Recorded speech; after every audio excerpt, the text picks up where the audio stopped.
Colours ಕನ್ನಡದಲ್ಲಿ ಪ್ರಸಾರವಾಗುತ್ತಿರುವ ಭಾಗ್ಯಲಕ್ಷ್ಮಿ ಧಾರಾವಾಹಿಯಲ್ಲಿ ಕಥಾನಾಯಕಿ ಭಾಗ್ಯಳಿಗೆ ಮತ್ತಷ್ಟು ಕಷ್ಟದ ದಿನಗಳು ಬರಲಾರಂಭಿಸಿದೆ. ಭಾಗ್ಯಳನ್ನ ಕೆಲಸದಿಂದ ಕಿತ್ತೆಸೆಯಲು ಶ್ರೇಷ್ಠ ಹಾಗೂ ಕನ್ನಿಕಾ ಸೇರಿ ಮಾಡಿದ ಮಾಸ್ಟರ್ ಪ್ಲಾನ್ ಕೂಡ ವರ್ಕ್ ಆಗಿದೆ.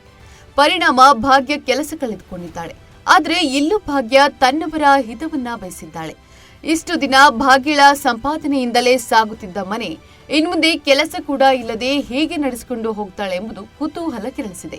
ಭಾಗ್ಯ ಕೆಲಸ ಮಾಡುತ್ತಿರುವ ಸಿಟಿ ಆಫ್ ಲೈಟ್ಸ್ ಹೋಟೆಲ್ನ ಮಾಲೀಕರ ತಂಗಿ ಕನ್ನಿಕಾ ಜೊತೆ ಸೇರಿಕೊಂಡು ಭಾಗ್ಯಳನ್ನ ಕೆಲಸದಿಂದ ತೆಗೆಸುವ ಪ್ಲಾನ್ ಶ್ರೇಷ್ಠ ಮಾಡಿದ್ಲು. ಭಾಗ್ಯ ಒಳ್ಳೆಯ ಕೆಲಸ ಮಾಡ್ತಾ ಇದ್ದಾಳೆ. ಅವಳ ಕೆಲಸದ ಬಗ್ಗೆ ಎಲ್ಲರಲ್ಲಿ ಉತ್ತಮ ಅಭಿಪ್ರಾಯವಿದೆ. ಹೀಗಾಗಿ ಅವಳ ಕೆಲಸದ ಬಗ್ಗೆ ಜನರಲ್ಲಿ, ಅಲ್ಲಿನ ಸಿಬ್ಬಂದಿಯಲ್ಲಿ ಕೆಟ್ಟ ಅಭಿಪ್ರಾಯ ಮೂಡಿಸಿ ನಂತರ ಕೆಲಸದಿಂದ ತೆಗೆಸುತ್ತೇನೆ, ಆಗ ನಮ್ಮ ಕೆಲಸ ಸುಲಭವಾಗುತ್ತೆ ಎಂದು ಕನ್ನಿಕಾ ಹೇಳ್ತಾಳೆ. ಅದರಂತೆ ಹೋಟೆಲ್ ಮ್ಯಾನೇಜರ್ ಜೊತೆ ಸೇರಿ ಪ್ಲಾನ್ ಮಾಡಿದ ಕನ್ನಿಕಾ ಭಾಗ್ಯಳನ್ನ ಕೆಲಸದಿಂದ ತೆಗೆಯಲು ಮುಂದಾಗ್ತಾಳೆ. ಭಾಗ್ಯಳ ಮ್ಯಾನೇಜರ್ ಬಂದು ಹೋಟೆಲ್ಗೆ ವಿಐಪಿಗಳು ಬರ್ತಾ ಇದ್ದಾರೆ, ಅವರ ಆತಿಥ್ಯದ ಜವಾಬ್ದಾರಿ ನೋಡಿಕೊಳ್ಳುವಂತೆ ಭಾಗ್ಯಗೆ ಸೂಚಿಸುತ್ತಾರೆ. ಅದಕ್ಕೆ ಭಾಗ್ಯ ಖುಷಿಯಿಂದ ಒಪ್ಪುತ್ತಾಳೆ.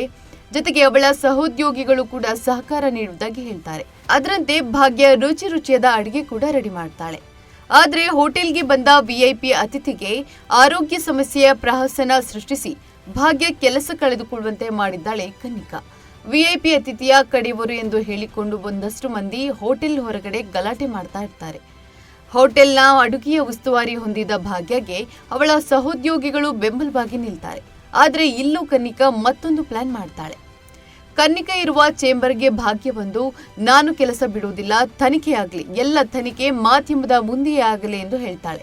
ಇದರಿಂದ ಕೋಪಗೊಂಡ ಕನ್ನಿಕಾ, ನೀನು ಕೆಲಸ ಬಿಡದಿದ್ರೆ ನಿನ್ನ ಅಸಿಸ್ಟೆಂಟ್ಗಳನ್ನೆಲ್ಲ ಕೆಲಸದಿಂದ ಕಿತ್ತೆಸುತ್ತೇನೆ ಎಂದು ಹೆದರಿಸ್ತಾಳೆ.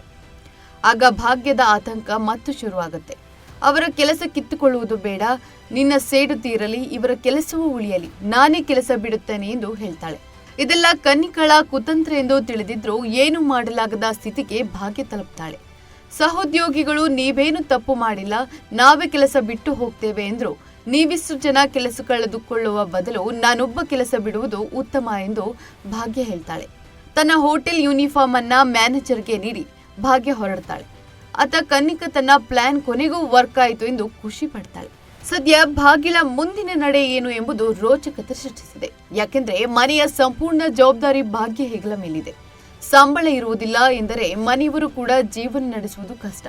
ಅಷ್ಟೇ ಅಲ್ಲದೆ 2 ದಿನಗಳ ಹಿಂದೆಯಷ್ಟೇ ಭಾಗ್ಯ ತನ್ನ ಮಾವನಿಗೆ ಹೊಸ ಕಾರು ತೆಗೆಸಿಕೊಟ್ಟಿದ್ದಾಳೆ. ಪ್ರತಿ ತಿಂಗಳು ಅದರ EMI ಕೂಡ ಕಟ್ಟಬೇಕಿದೆ. ಇದನ್ನೆಲ್ಲ ಭಾಗ್ಯ ಹೇಗೆ ನಿಭಾಯಿಸ್ತಾಳೆ ಎಂಬುದು ಮುಂದಿನ ಎಪಿಸೋಡ್ನಲ್ಲಿ ನೋಡಬೇಕಿದೆ.